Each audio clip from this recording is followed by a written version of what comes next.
Namaste Guruji, Jai Guruji Maharaj, Jai Guruji Sangat ji. Sangat ji, the earlier readings of Shiv Puran have been done by Lisa Auntie. I will be picking up from where she left. We will be reading chapter 17 of Shiv Puran, volume 2 today. So I will start the reading now. Chapter 17, the dialogue between Indra and Kamdev. Brahma said, when the gods had gone, Indra remembered Kam. He was so afflicted by Taraka, the wicked demon. In an instant, Kam, the lover of Rati, came there along with Vasant. He was accompanied by Rati too. Being powerful enough to conquer the three worlds, he was very haughty. Making due obeisance, standing in front of Indra, the lofty-minded Kam joined his palms in reverence and said, Kam said, what is the matter that has cropped up now? Wherefore was I remembered? Please tell me. I am here to carry it out. Brahma said, on hearing the words of Kam, Indra, the Lord of gods, said, praising him lovingly, saying, well done, very proper. Indra said, O Kam, you are blessed indeed, since you are in readiness to carry out the affair I have on hand. You have begun well. Listen to what is relevant to the context. I shall tell you everything. My job is equally your job, and not otherwise. I have many friends and great friends at that. But O Kam, I have no other friend on a par with you anywhere. Oh dear, for my conquest, the unparalleled thunderbolt has been made. Even the weapon may sometimes be ineffective, but you are never so. Who can be dearer than the person from whom one derives benefit? Hence, you are greatest friend, must carry out my task. Time being accursed, a great irremediable misery has befallen me. None other than you can dispel it. The test of donor is at the time of famine. The test of warrior is at the time of battle. The test of a friend is at the time of adversity, and the test of a woman is in the financial weakness of the family. Oh dear, the test of a real friend is in the time of distress and is also based on what he does behind the back. It is not otherwise. This is truth. Now that an adversity has befallen me, which cannot be thwarted by anyone else, oh dear friend, it shall be a test for you today. This is not a matter that brings pleasure to me alone. This is a matter that concerns all the gods and others too. Brahma said, on hearing these words of Indra, the fish-bannered god Kam spoke smilingly in words indicating love and gravity. Kam said, why do you say like this? I make no answer to you.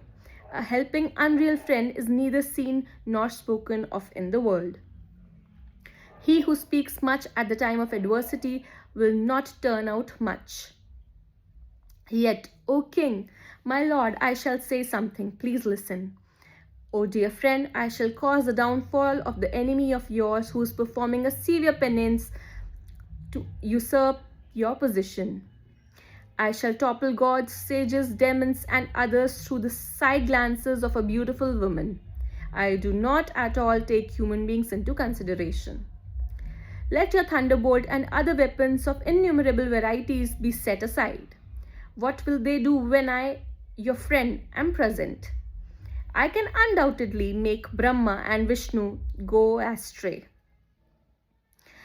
Others are no consideration. I shall make even Shiva fall. I have only few arrows that are soft and flowery. My bow is of 3 types. That too is flowery. The bowstring consists of bees. My support and strength is my beloved wife Rati. Spring is my minister. O God, I am having 5 forces. The moon, the storehouse of nectar, is my friend. The sentiment of love is my commander-in-chief.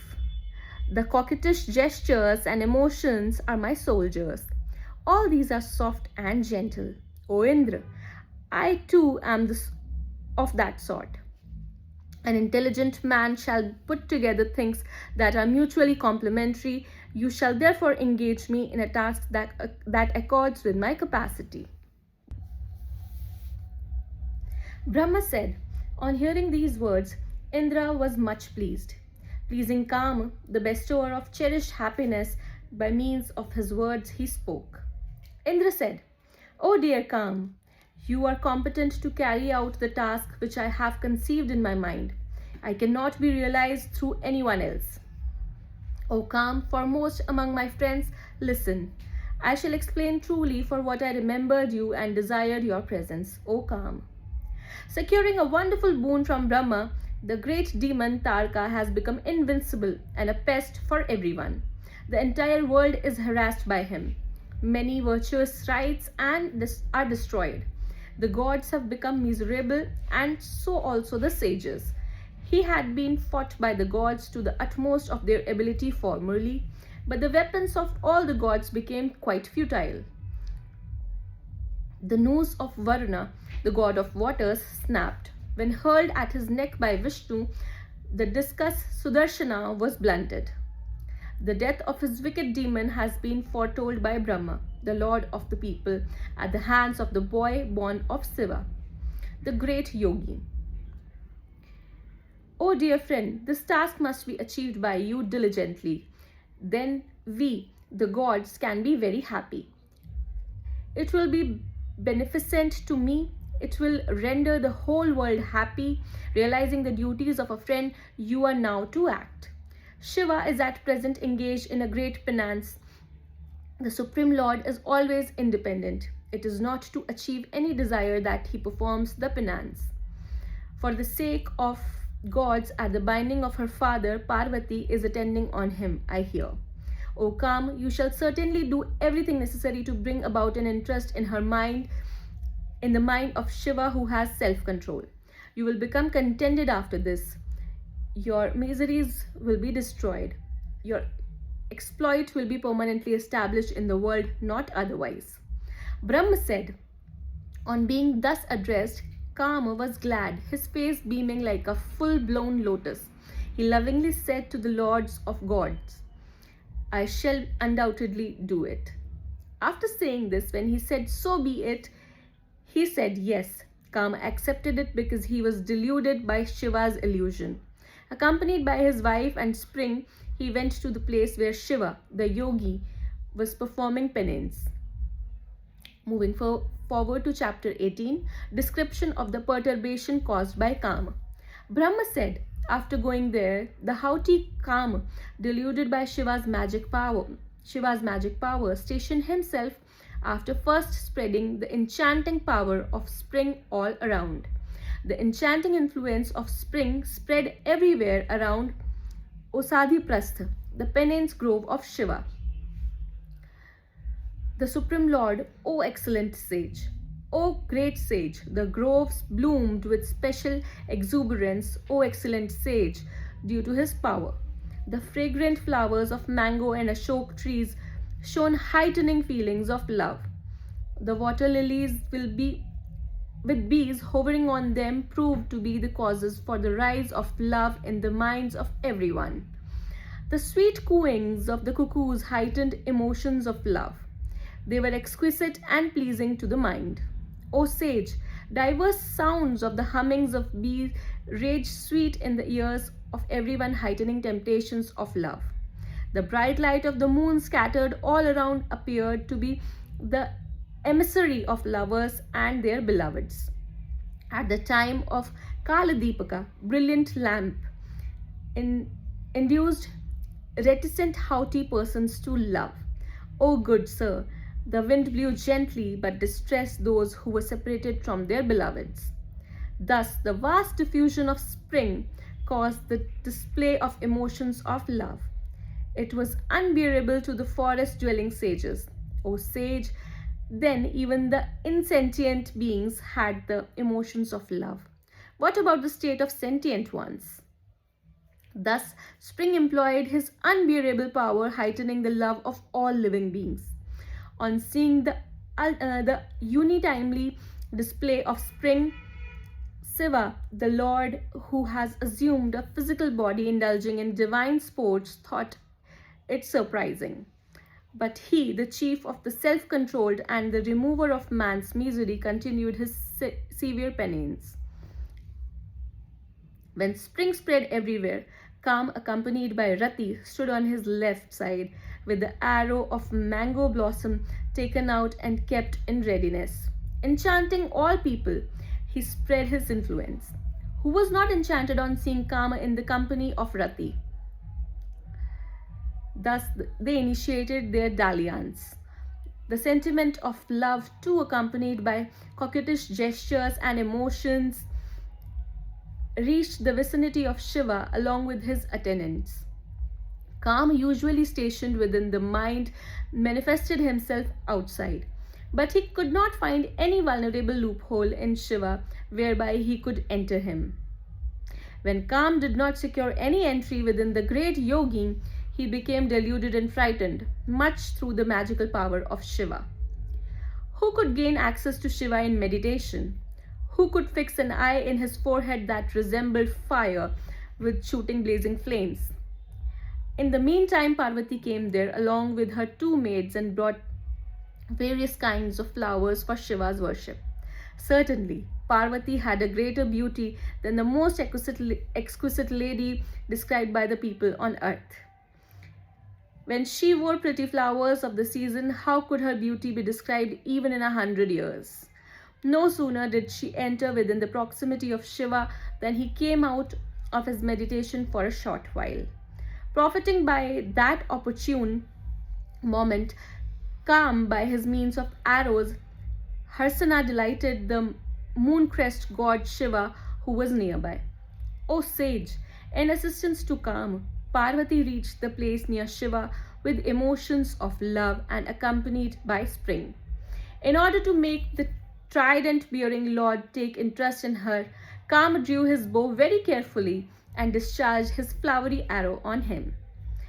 As was her usual practice, she approached Shiva, bowed to him, worshipped him, and stood in front of him, awaiting further instructions. Parvati was stared at Lord Shiva while she was laying bare some of the limbs bashfully as is natural to women in such circumstances. Remembering the boon granted by her by Brahma formerly, O sage Lord Shiva began to describe her limbs joyfully. Shiva said, "Is this your face or the moon? Are there your eyes or lotus petals? These two eyebrows are the bows of calm or noble soul. Is this your lower lip or bimba fruit?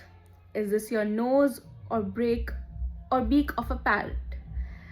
Do I hear your voice or the cooking of the cuckoo? Is this your slender waist or the sacrificial altar? How can her gait be described? How can her comely appearance be described? How can the flowers be described? How can the clothes be described? Whatever is graceful and sweet in the creation has been incorporated here. Indeed, all her limbs are exquisite in every respect. How blessed is this Parvati of mysteriously wonderful features. There is no other woman equal to her in beauty in the three worlds. She is a storehouse of the finest beauty. She has wondrous, beautiful limbs. She is an enchantress of even sages. She increases great happiness. Brahma said, after describing her body again and again, recollecting the boon granted by Brahma, Shiva stopped. When Shiva put his hand within her garment and moved it, as is natural to woman, bashfully withdrew and kept aloof. O sage, then Parvati smilingly laid bare some parts of her body and cast graceful glances at him with great pleasure. On seeing these movements and gestures, Shiva became fascinated. Lord Shiv, indulging in great divine sports, spoke these words, I feel great pleasure on merely seeing her. What pleasure shall I derive by embracing her? Thinking thus, only for a moment, the enlightened Shiva became detached, honored Parvati, and spoke. How wonderful and mysterious is the situation that has arisen. How is it that I have been deluded and fascinated? Though I am the Lord and Master, I have been perturbed by Kama If I, the master, were to yearn for the touch of a woman's limbs, what will not be done by other incompetent and insignificant creatures? Thus, resuming detachment, Lord Shiv forbade her sitting on the couch. How can there be a downfall for the great Lord Shiva? Moving forward, chapter 19, Kama's destruction by Shiva. Narad said, O Brahma, the most fortunate one, what happened then? Be pleased to tell me that story that destroys our sins altogether. Brahma said, O dear one, hear the story of what happened thereafter. Brahma said, O dear one, hear the story of what happened thereafter. Out of love for me, I shall recount Shiva's sports that bring about joy. On seeing the dissipation of his courage, Lord Shiva, the great yogi, thought within himself, wondering much. Shiva said, How is it that obstacles have cropped up while I am performing the great penance? How can be that wicked person who has made my mind highly perturbed? With love I have described in bad taste another man's woman. I have contravened rules of virtue and transgressed the bounds of the Vedas. Brahma said, after thinking like this, the great yogi, the goal of the good, surveyed all round. His suspicion have been aroused. He saw Kama stationed on his left side with his bow fully drawn and ready to discharge the arrow. Kama was haughty and so was very senseless.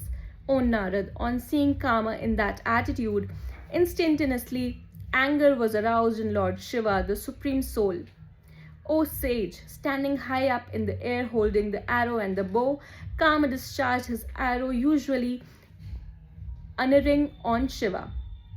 The infallible weapon became futile on the great Lord. The furious weapon calmed down in regard to the great soul Shiva. Kama was frightened when his weapon failed. Standing there and seeing Lord Shiva, the conqueror of death, in front of him, he trembled. O great sage, when his endeavor became futile, Kama, who was frightened much, remembered Indra and all other gods. O great sage, remembered by Kama, Indra and other gods came there, bowed to and eulogized Shiva. When the gods eulogized thus, a great flame of fire sprang up from the third eye of the infuriated Shiva. The fire originating instantaneously from the eye in the middle of his forehead blazed with flames shooting up and resembling the fire of final dissolution in refulgence. After shooting up in the sky, it fell on the ground and rolled up the earth all around. Even before the gods had the time to say, let him be forgiven, let him be excused, it reduced Kama to ashes. When the heroic Kama was thus slain, the gods became miserable. In their agitation, they lamented much and saying, Oh, what has happened? They cried aloud. With pallid face and limbs, the extremely agitated daughter of the king of mountains returned to her palace, taking the maids along with her. Due to the misery of account of the death of her husband, Rati fell down unconscious as if dead.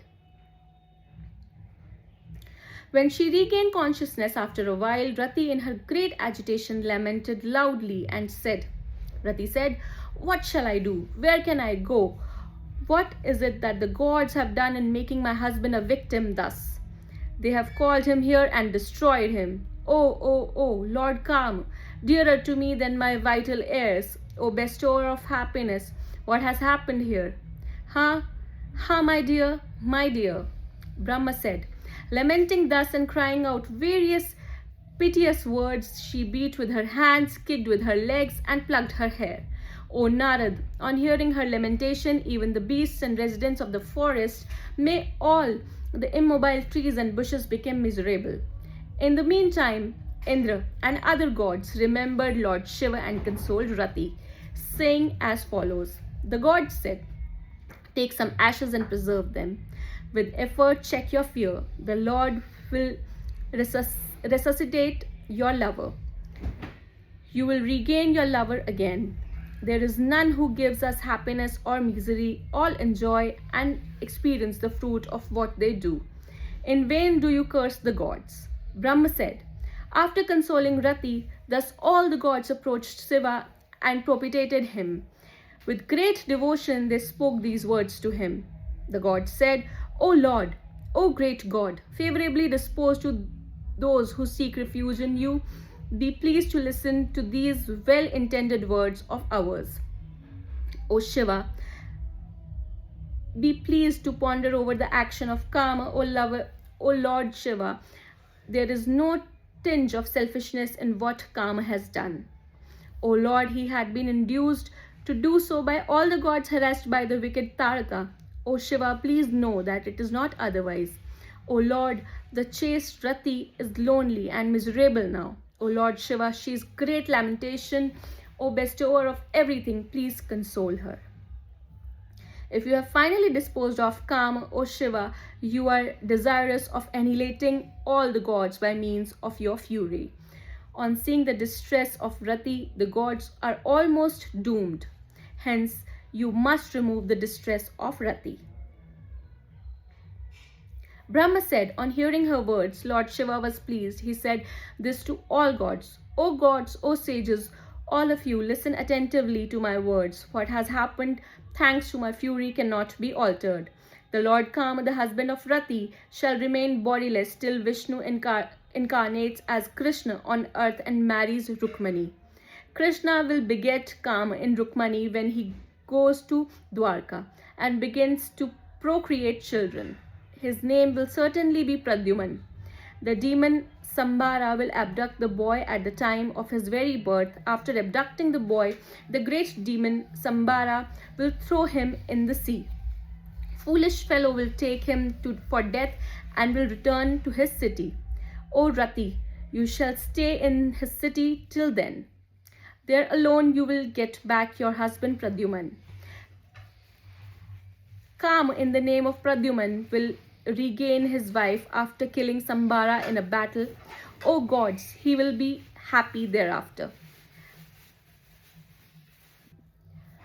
After taking all the valuable properties of Sambara, O gods, he will go to the city again along with her. These words of mine are true. Brahma said, on hearing those words of Shiva, the gods heaved a sigh of relief, joining the palms in reverence and bowing to him. They said, the gods said, O great Lord, Lord of the gods, O Lord, the ocean of mercy, please resuscitate Kama quickly. O Shiva, save the life of Rati. Brahma said, on hearing these words of gods, great God became delighted. The Lord of all, the ocean of mercy, spoke again. Shiva said, O gods, I am delighted. I shall resuscitate Kama within himself. He will be one of my ganas and will sport about always. O gods, this story should not be narrated in the presence of anyone. All of you returned to your abodes. I shall destroy all miseries. Brahma said, after saying this, Rudra vanished even as the gods were eulogizing him. The gods became delighted and free from mental suspense. O sage, abiding by the directions of Shiva and consoling Rati by means of the consolatory words of Shiva, the gods returned to their respective places. O excellent sage, the Rati, the wife of Kama, went to the city and awaited for the time mentioned by Shiva. Thank you so much, Sangatji, for listening to these 3 chapters. We shall meet again next week. जय गुरु जी. कोई भी भूल चूक हुई हो उसके लिए माफ़ कीजिएगा संगत जी. Thank you. जय गुरु जी.